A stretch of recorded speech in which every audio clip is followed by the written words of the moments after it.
My wife and I had just spent the afternoon at Westfield, Parramatta, picking out a birthday gift for our daughter's 30th, 3 decades.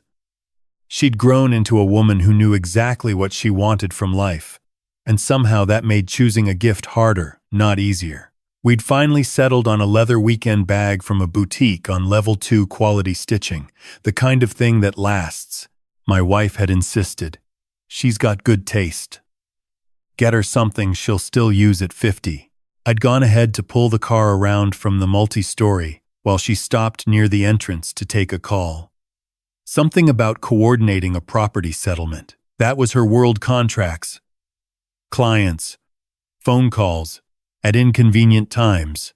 I didn't think twice about it. I was almost at the car when a man approached me near the lift. He looked to be in his mid-60s. Stocky build, gray stubble, wearing a high-vis vest over a blue uniform shirt. A maintenance contractor of some kind. His eyes found me deliberately, the way a man's eyes do when he's been waiting for an opportunity rather than just happening upon one. "Excuse me," he said quietly. "Is that your wife?" Back near the entrance there. The woman in the green coat. I turned. My wife was 50 meters away, phone pressed to her ear, gesturing the way she always did when making a point. "That's her," I said. "Why?" He glanced around once.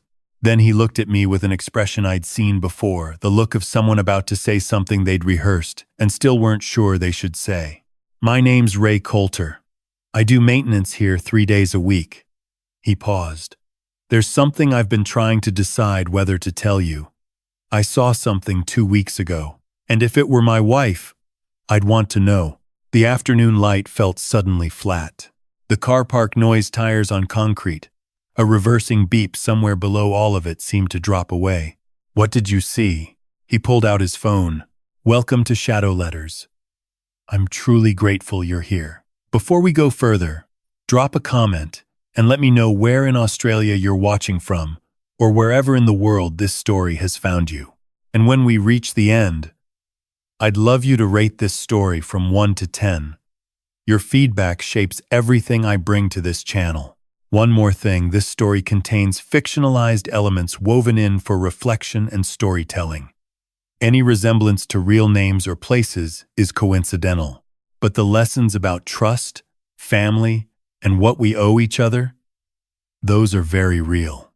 Saturday afternoons in late March in Western Sydney usually meant the footy warm-up, a cold drink on the back deck, maybe some work in the garden. But my wife Carol had suggested we make a day of it. "Eleanor's turning 30, she'd said over breakfast. "We should do something proper, not just order something online." So there we were. 2 hours wandering department stores and boutiques, Carol steering us toward things I'd never have chosen on my own. And I'll be honest, the bag she picked was perfect. That was always her skill, seeing what something could be, not just what it was. I'm Marcus Henley, 63 years old. I'd spent 31 years in civil engineering, managing large infrastructure projects across New South Wales. I was methodical by nature, slow to conclusions, the kind of man who needed the full picture before forming a view. That habit had served me well at work. What I didn't know, standing in that car park on a Saturday afternoon, was that it was about to be tested in the most personal way imaginable. Ray Coulter held his phone toward me. The footage was from a security camera, high angle, slightly grainy, the way car park cameras always are. The timestamp read, March 9th, 14 days earlier, level 4. East end of the same car park we were standing in now. Carol was on screen. I recognized her immediately, the way she carries herself, the particular tilt of her head when she's engaged in conversation. She was standing close to a man, too close for a professional conversation. He was tall, well-dressed, even in what looked like smart casual clothes, probably late 40s. His hand was at the small of her back, not a brief touch, resting there, familiar, comfortable. Then he leaned in and kissed her. It wasn't a peck on the cheek between colleagues. It was unhurried. The kind of kiss shared by two people who had kissed before, many times and expected to again. I watched it twice. Ray said nothing.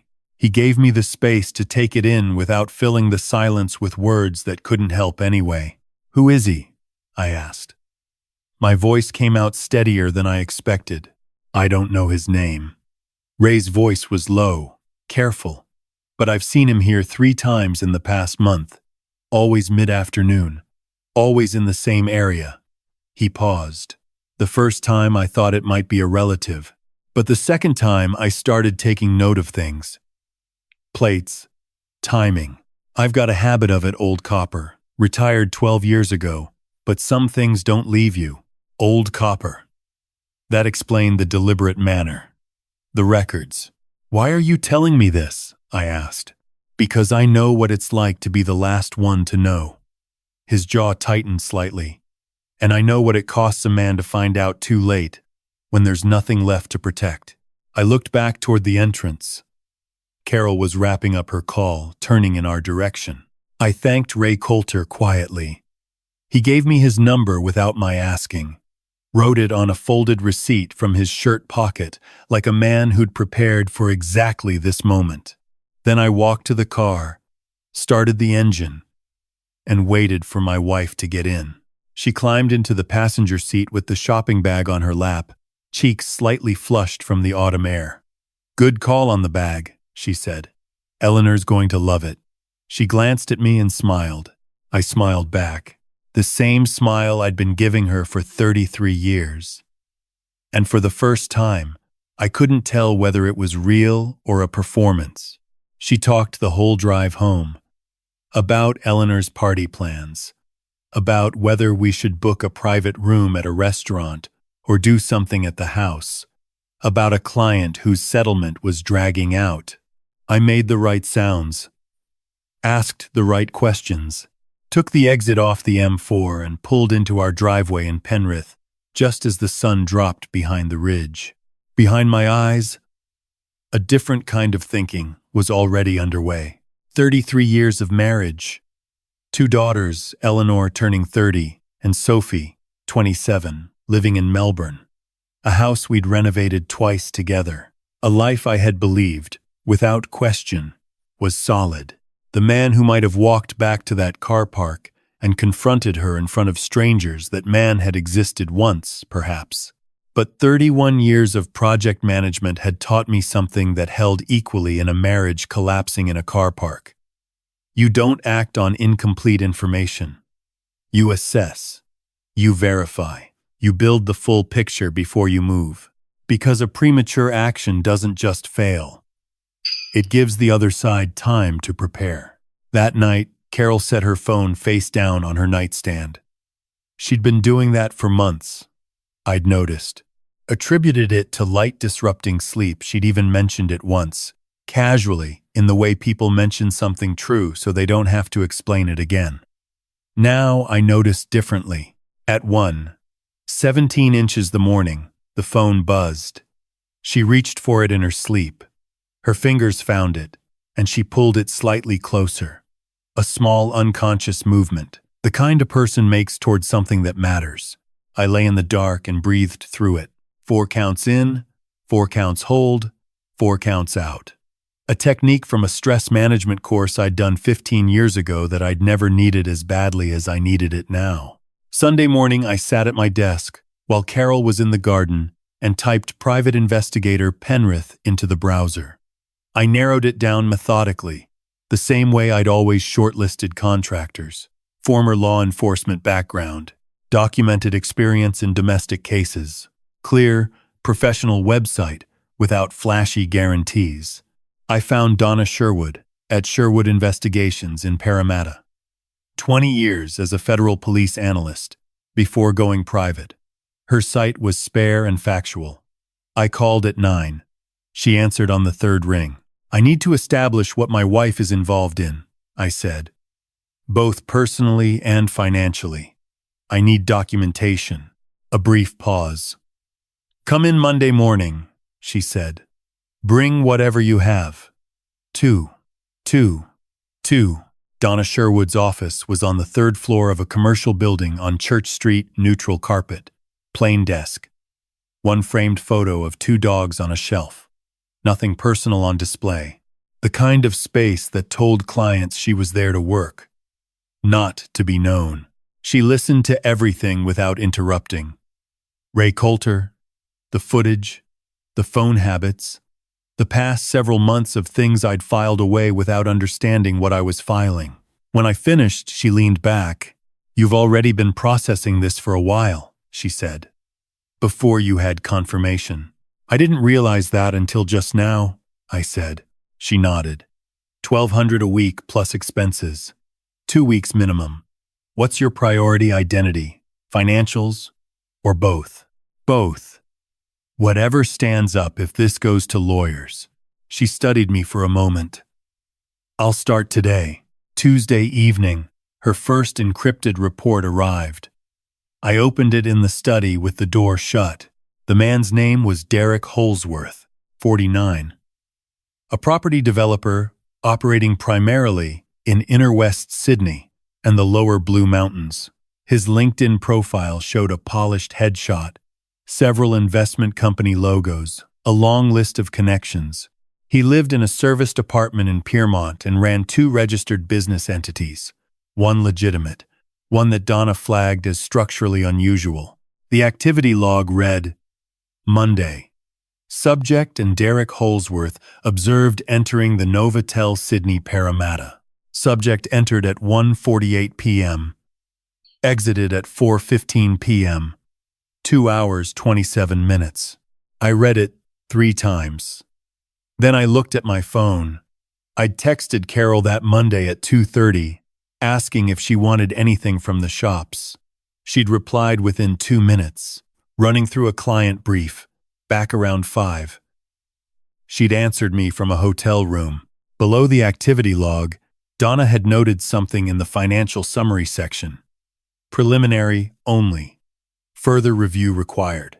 But she'd flagged movement in our joint offset account. Transfers she described as irregular in pattern. Small enough individually to avoid automatic alerts. Consistent enough collectively to suggest deliberate structuring. I sat with that for a long time. The next morning, I went back to Westfield. I found Ray Coulter on level 3 doing a routine check of an emergency exit door. He saw me coming and waited. "There's something else you wanted to tell me," I said, the first day I could see it. "You stopped before you'd finished." He closed the emergency panel and turned to face me fully. "Yeah," he said. We drove to a cafe on Mulgoa Road. Working men's place, Formica tables, no background music. We both ordered flat whites. Neither of us touched them for a while. Ray wrapped his hands around his mug. "I'm going to tell you something I've been carrying for 11 years, he said. "And I need you to understand that I'm not telling you for any benefit of my own." I said nothing. I'd learned long ago that silence was the most useful response when someone was working up to something difficult. Ray Coulter had known my wife before I had. He'd been a constable in his late 20s, stationed at Penrith. Carol, 23 at the time, had been a receptionist at a solicitor's firm nearby. They'd dated for 8 months in the mid-80s. He'd thought they were building towards something. She'd ended it without much explanation and moved on quickly. 6 months later, he heard she was seeing someone else, me. As it turned out, and within 18 months we were married. He hadn't sought her out, hadn't nurtured any resentment. He'd moved on, married someone else, had a family, retired from the force, lost his wife to illness 4 years ago.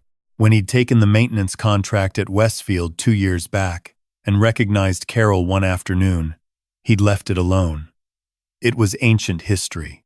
But then, he'd seen her with Holsworth. "That's not why I'm telling you," he said carefully. "The old history, that's nothing. Water under the bridge, a long time ago. I'm telling you because I recognized the signs, and I documented them before I'd even decided whether to say anything. Because after Anne died, I wished someone had told me earlier about a few things. about choices she'd made when she was sick that I only found out afterward. He looked at his flat white. Information has a cost when it's late. It costs more when it's never delivered at all. I looked at this man I'd never met before last Saturday. This stranger who had quietly gathered evidence for a fortnight before approaching me. "How many meetings did you record?" I asked. "4. Over 6 weeks. He pulled a folded envelope from his jacket and slid it across the table. Dates, times, photos, the number plate of his car. He was on your level twice before the time I showed you. I opened the envelope. Everything was neat, methodical. The documentation of a man who'd spent decades understanding that evidence meant the difference between the truth being heard and being dismissed. "There's something else," Ray said. His tone shifted slightly. I looked up. "The second business entity your investigator will find," he hesitated. "I ran the registration number last week. I still have contacts. The director listed alongside Holsworth's company is not his name. It's a woman's name. A silent director." I waited. He slid one more piece of paper across the table. The name on the company registration was Carol Ann Henley. "I'd like to tell you," I reacted calmly, "that 31 years of engineering discipline held me together at a Formica table in a Penrith cafe, while a stranger handed me proof that my wife was not just having an affair, but was named as a business partner in a company I'd never heard of." I reacted calmly because there was nothing else available. The alternative was to fall apart in public, and that has never been in my nature. But something shifted behind my sternum that morning that I haven't fully been able to describe since. It was less like grief and more like the feeling of standing on a floor you've trusted your entire life and suddenly understanding that it was never as solid as it appeared.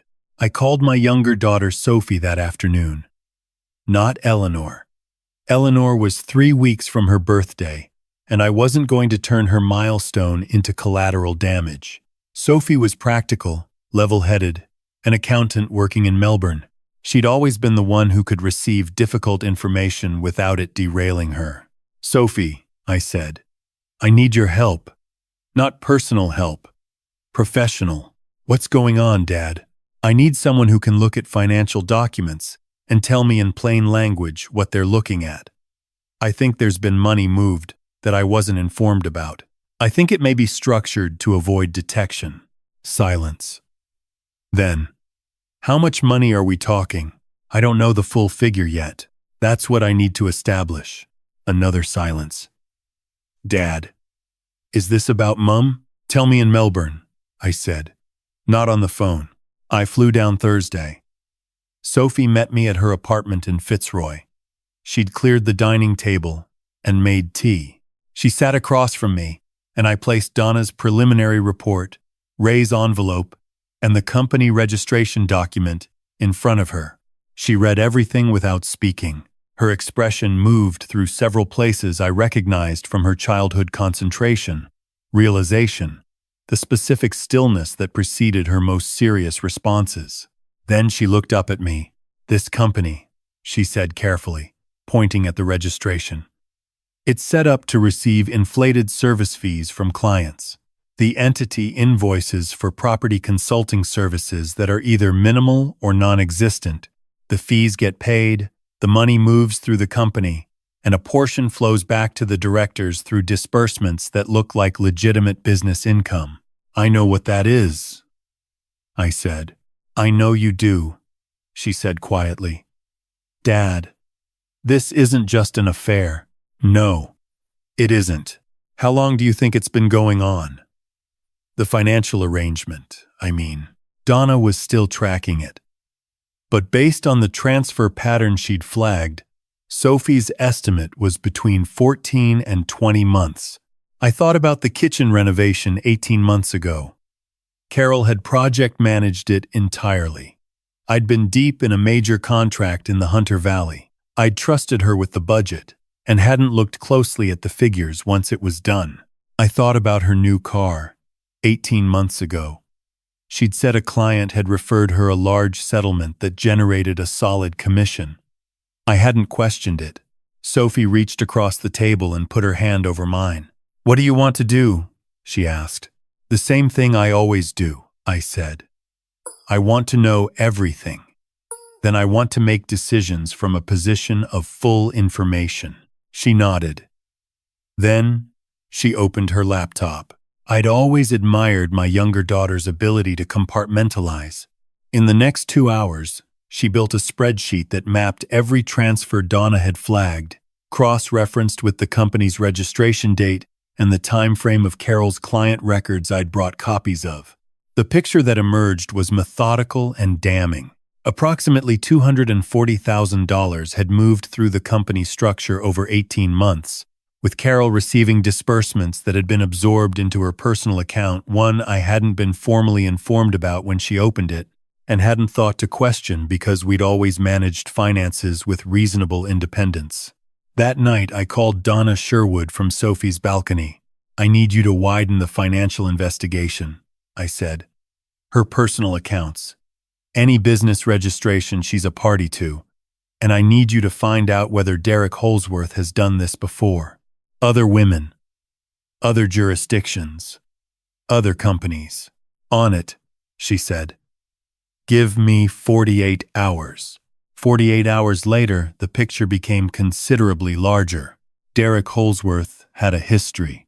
Donna had pulled court records, property filings, and ASIC registrations going back 12 years across 3 states. The pattern was consistent enough to read like a template. He targeted professional women in their late 40s and early 50s. Solicitors, financial planners, property administrators, women with established careers, access to joint assets, and some degree of autonomy over financial decisions in their households. He built a relationship over several months. He introduced a business opportunity that positioned itself as mutually beneficial. He structured the company so the woman appeared as a participating director, which created both an incentive for her investment and a layer of legal exposure that made her reluctant to report once she understood what had happened. In Queensland, a financial planner had lost $310,000 and her marriage before the company dissolved quietly. In Victoria, a family lawyer had settled a civil dispute out of court under a non-disclosure agreement. In South Australia, a property manager had filed a complaint with ASIC that was still under review when Holsworth relocated to New South Wales. 3 women, 3 states, the same playbook. Each one too ashamed of the affair to pursue criminal action aggressively. Each one isolated by the NDA or the fear of professional exposure. I sat in Donna's office on the Friday and read through the full report. Donna sat across from me, her hands folded, waiting. "He'll leave," she said. When I looked up, "It's his pattern. Once the financial structure is wound down or the risk increases, he relocates. He's probably already planning it." "How long do we have?" The Queensland company dissolved 14 months after it was registered. The Victorian entity lasted 11 months. This one is 17 months old. Then we're close to the window. "Yes, I need to speak to those women," I said. Donna nodded slowly. "The Victorian one may talk. The South Australian complaint is still active. She's motivated. Queensland is less certain. I can make contact carefully." "Do it. And I need a lawyer." She slid a card across the desk. "Helena Marsh, Family Law, North Sydney." She said, "I'd call her today." Helena Marsh was 61, silver-haired, and had the kind of precise, unhurried manner that came from 3 decades of handling the worst moments of people's lives without losing the ability to think clearly within them. Her office was on the 14th floor looking north toward the Harbour Bridge. She listened to everything, took notes on a yellow legal pad in small, neat handwriting, and asked questions only when she needed clarification. When I finished, she set down her pen. "Here's where you stand," she said. "In New South Wales, Fault-based behavior, including adultery, doesn't directly determine property division, but financial misconduct absolutely does. If we can demonstrate that marital assets were diverted into a business structure without your knowledge or consent, that's relevant to the property settlement. Combined with her participation in what may constitute a broader fraud, your position is strong. Can we freeze the accounts? We can apply for an injunction to prevent further dissipation of assets. With Donna's documentation, I'm confident we'd get it. She paused. What do you want from this, Marcus? Beyond the financial, what's the outcome you're building toward? I'd been asking myself that question all week. Not what I wanted emotionally, that was grief and anger, and something colder underneath both of them. What I wanted practically, structurally, as an outcome. I want the house, I said. I built it. I renovated it. Carol moved into it with me when the land was still raw. I want the superannuation I've accumulated over 31 years. I want every dollar that left our joint accounts for that company returned. And I want Derek Holsworth to face a consequence that follows him across state lines, so he can't simply relocate and begin again. Helena looked at me for a moment. The last part, that's going to require the women in the other states, and it may require Carol's cooperation. Will she cooperate? That depends, Helena said, on how clearly she understands her own exposure. I went home that night and sat on the back deck. The autumn air was cool and still. The garden Carol and I had planted together, the grevilleries along the fence. The jacaranda we'd put in for Eleanor's first birthday looked the same as it always had. Solid. Established. Inside, Carol was watching television. She'd made dinner a lamb casserole, something she cooked on Friday evenings in the cooler months. She'd poured 2 glasses of red. She'd kissed my cheek when I came through the door. She had no idea how much I knew. 2 weeks later, I sat with Ray Coulter and Sophie in Helena Marsh's office, along with a woman named Patricia O'Say, the South Australian property manager who had filed the ASIC complaint and who had flown to Sydney the evening before. She was 53, composed in the way of someone who had already lost what she had to lose and was now interested only in preventing the same from happening to others. With her was a brief prepared by her own solicitor and a set of bank records that mirrored almost exactly the transfer structure Donna had identified in our accounts. Helena had also arranged for a contact at the Australian Federal Police Financial Crimes Unit to be present. A detective senior constable named Greg Tabone, mid-40s, unhurried, who sat at the end of the table and listened without expression. Donna presented the full investigation summary. Patricia provided her records and her account. Donna's contact in Victoria had forwarded a statutory declaration from the woman there she was unwilling to attend in person, but willing to provide a written statement. Tabone asked precise questions. Helena documented everything. When it was done, Tabone looked at the spread of material on the table. "This is enough to open a formal investigation," he said. "The interstate pattern moves this into federal jurisdiction, which is where you want it. The ASIC complaint in South Australia will be absorbed into the federal file." He looked at me. "Your wife's position depends on how much she understood about what the company was structured to do. That determines whether she's a witness or a respondent." "I understand. I'll need a statement from her." He paused. "It would be considerably better if she provided that voluntarily." "She will," Helena said, looking at me. I needed one more conversation before that happened. I drove to Patricia O'Say's hotel that evening.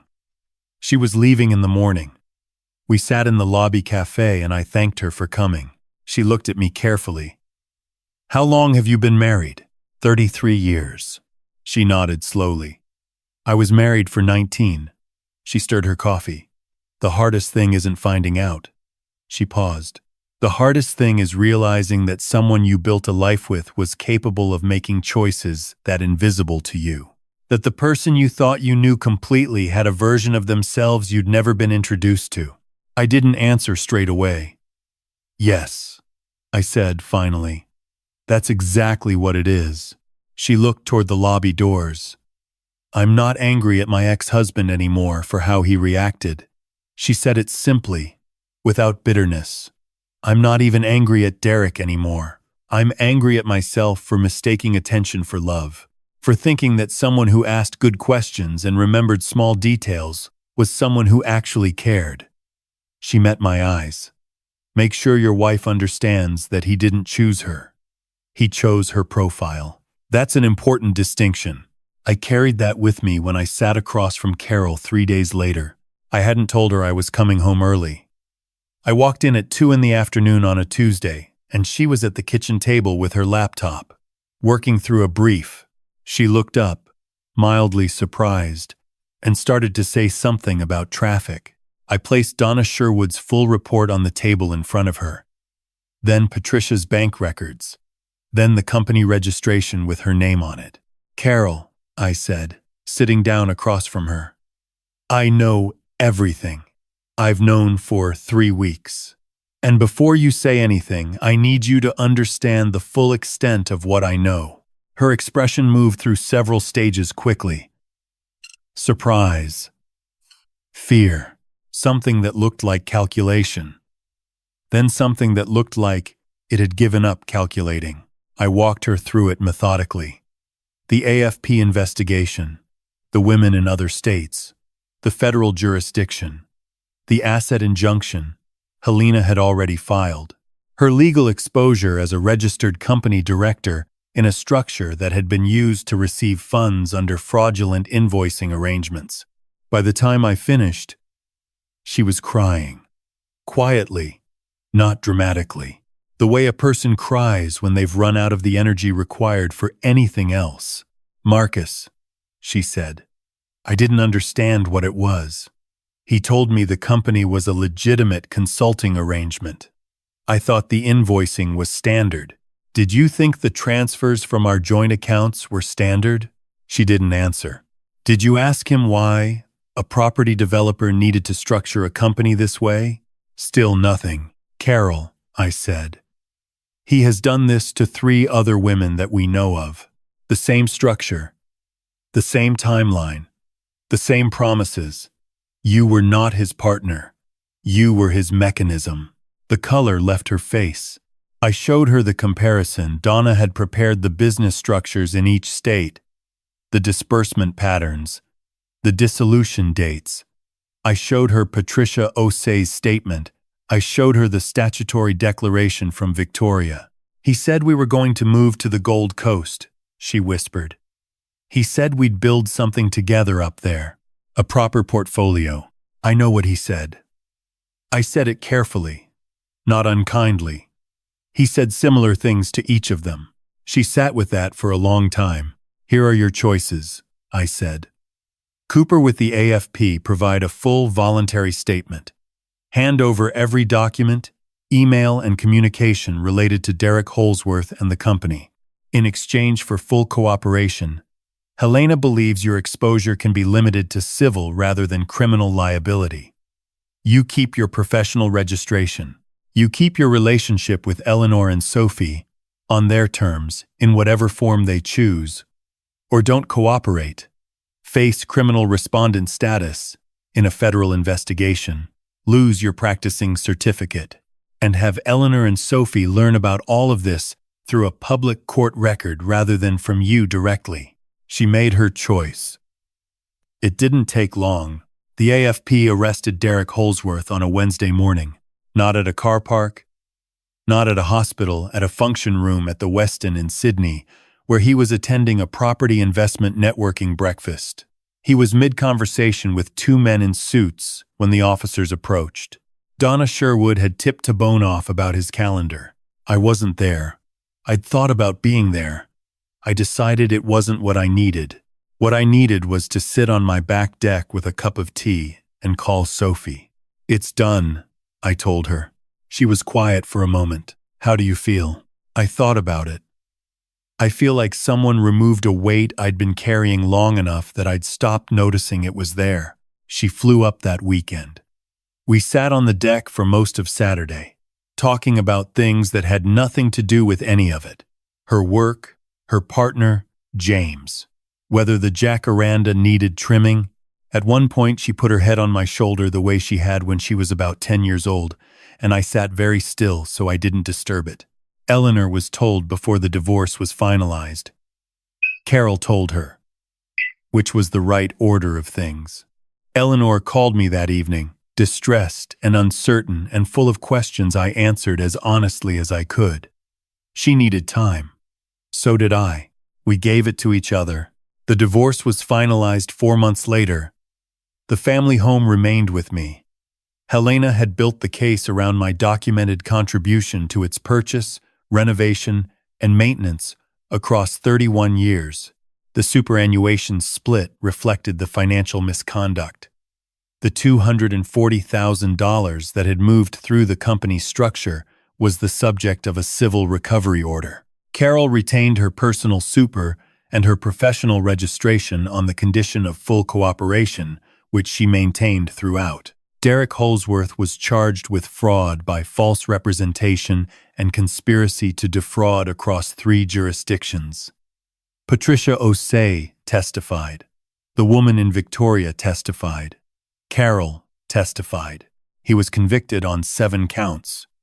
The sentencing judge noted the premeditated, systematic nature of the offending and the particular harm done to women who had trusted him in circumstances of personal vulnerability.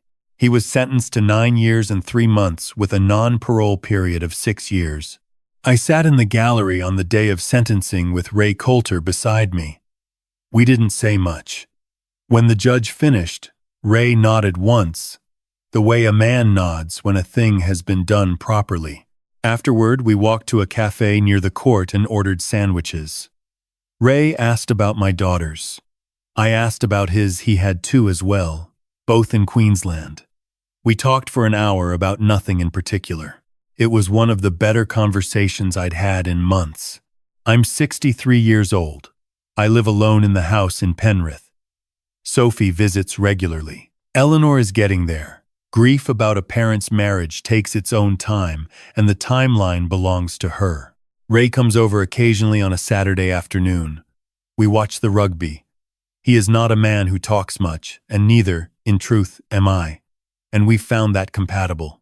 I think about what Patricia Osei said to me in that hotel lobby. About the hardest part, not being the discovery, but the realization that someone you knew completely had a version of themselves you'd never been introduced to.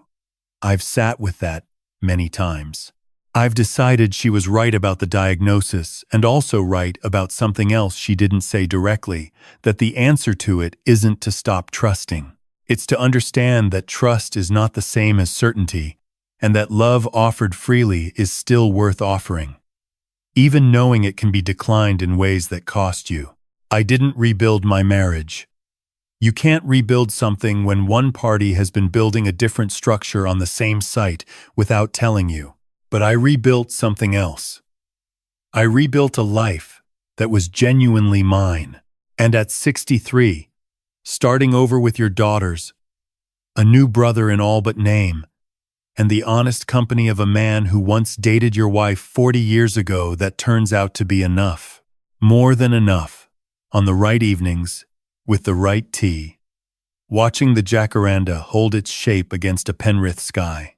To anyone listening to this who is somewhere in the middle of what I've described, not at the beginning, not at the end, but in that confusing territory in between, I want to leave you with what I genuinely learned from all of it. Not as a lecture, but as one person's hard-earned understanding. The first thing is this: patience and passivity are not the same. I did not confront my wife in a car park out of weakness. I waited because information gathered carefully is worth more than a reaction delivered quickly. That is true in business, and it is true in the most personal moments of your life. If something feels wrong, do not ignore it. But also, do not act on it until you understand what you are actually dealing with. The full picture is almost always more complicated than the first image. The second thing, Financial honesty within a marriage is not mistrust. It is respect. Knowing what moves through your shared accounts, understanding what entities your partner is associated with, having a clear picture of your joint financial position, none of that is surveillance. It is the basic architecture of a partnership. If that transparency feels uncomfortable to raise, that discomfort is itself important information. The third thing, and perhaps the most important, the people who step forward to tell you a difficult truth are often carrying their own considerable cost in doing so. Ray Coulter did not have to approach me. Patricia Osei did not have to fly to Sydney. Donna Sherwood did not have to treat my case as anything more than a file. The courage of those three people changed the outcome of this story, and I have not forgotten it. If you are ever the person who holds a truth that someone else needs, I understand why it feels easier to stay silent. I also understand now what that silence costs. And the last thing, the one I come back to most often on the good evenings on the back deck. You are not defined by what was done to you. You are defined by what you chose to do next. I chose to gather the facts. I chose to protect my daughters from collateral harm where I could. I chose to cooperate with a system that made Derek Holsworth answer for what he'd done across 4 states. I chose to let Carol face her own consequences without adding cruelty to them. And I chose to let a stranger become a friend because he'd done the right thing when he didn't have to. Those choices are mine. They are the most honest record of who I am that I know how to offer. I'm Marcus Henley, and I'm still standing.